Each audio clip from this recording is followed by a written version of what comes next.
Hey everyone, and welcome. Have you ever really stopped to think about what it takes to build a machine that, well, thinks? I'm not just talking about a remote-controlled car, but a robot that can actually see the world, navigate through it, and make its own decisions. In this explainer, we're going to pull back the curtain and demystify the incredible world of robotics engineering. It really all comes down to this one massive question. How do you build a machine that thinks? Seriously, this is the challenge that sits at the very heart of robotics. And today, we're going to break down the answer, piece by fascinating piece. So to get started, it really helps if you think about a robot kind of like a living thing, with its own unique anatomy.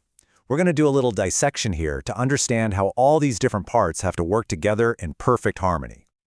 And here it is, that anatomy laid out for us. You see, pretty much every robot, whether it's a giant arm in a factory or a sophisticated humanoid, is built from these 6 core parts. You've got the mechanics, which is basically its skeleton. The actuators, those are the muscles making it move. The sensors are, of course, its senses. And the controller, power system, and software, well, that's the nervous system, the heart and the brain. This right here is our roadmap for today. All right, first up, let's talk about the body. How does a robot actually move around and do things in the real world? It all comes down to the physics of mechanics and motion. The science that governs all this has a name, kinematics. The best way to think about it is like the language of motion for a robot. It describes all the possible ways a robot's links and joints, its bones basically, can move. We measure this flexibility in something called degrees of freedom, or DOF. And it's simple.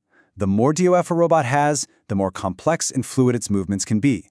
Just think about how much more flexible your arm is compared to, say, a simple door hinge. That's DOF in action.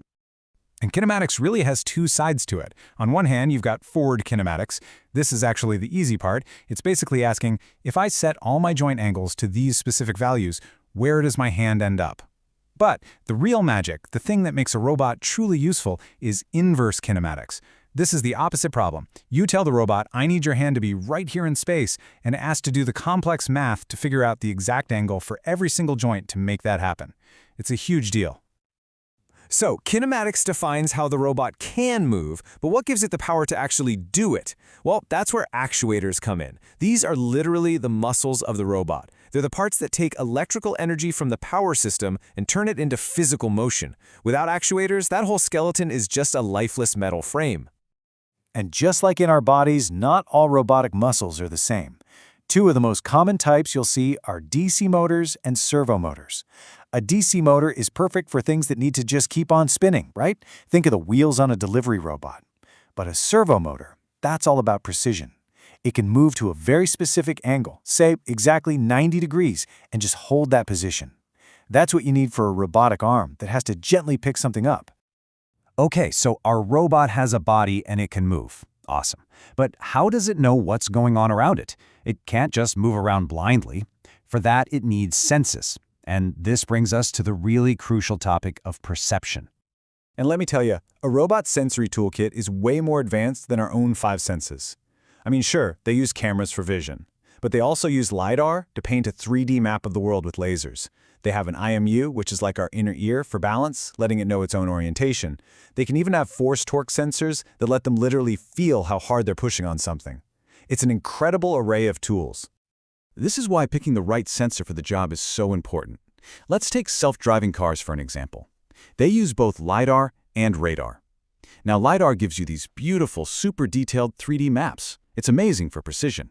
But radar, which uses radio waves, has its own superpower. It can't see all the fine details, but it can see much, much farther. And it works perfectly in heavy rain or thick fog, situations where cameras and lasers would be totally blind. So here's the thing. A truly smart robot never, ever relies on just one sense. Instead, it uses a brilliant technique called sensor fusion. This is where it takes all the data coming in, from the LiDAR, from the radar, from the cameras, and intelligently blends them together to create one single, cohesive, and much more reliable picture of the world. It's exactly what we do, right? We use our eyes and our ears together to get a better sense of what's happening around us. So, we have a body that can move, and we have senses that can perceive. Now we get to the most exciting part of all, the brain. How does a robot take all of this information and actually turn it into smart, intelligent action? Let's start with one of the biggest, most fundamental challenges in all of robotics: Imagine you drop a brand new robot into a building it has never seen before. How in the world does it figure out where it is? How does it even begin to build a mental map of that place? The answer is a mind-blowing algorithm called SLAM. That stands for Simultaneous Localization and Mapping, and it solves this classic chicken and egg problem. See, to build a good map, you need to know where you are. But to know where you are, you need a good map. SLAM does both at the same time. It's like trying to draw a map of a new city while also putting a "you are here" pin on that exact same map as you're drawing it. It's a cornerstone of robotic intelligence. And SLAM is just step one. Once that map exists, the robot's thought process is actually pretty logical. First, it uses SLAM to map the world. Next, it uses path planning algorithms to find a path, the safest and most efficient route to get where it needs to go. And finally, it has to move smoothly.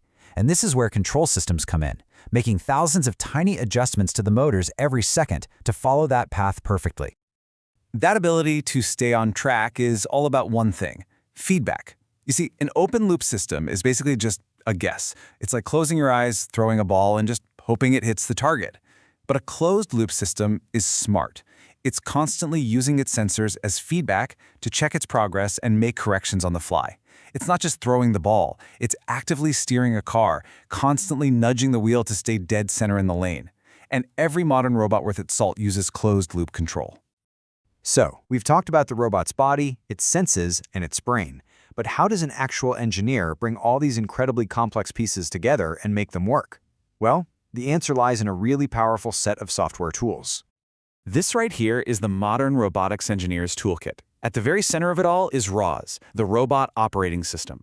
Think of it as the software glue, the universal translator that lets all the different parts of the robot talk to each other. Before they ever put code on a physical robot, engineers test everything safely in a simulator like Gazebo, which creates a digital twin of the robot.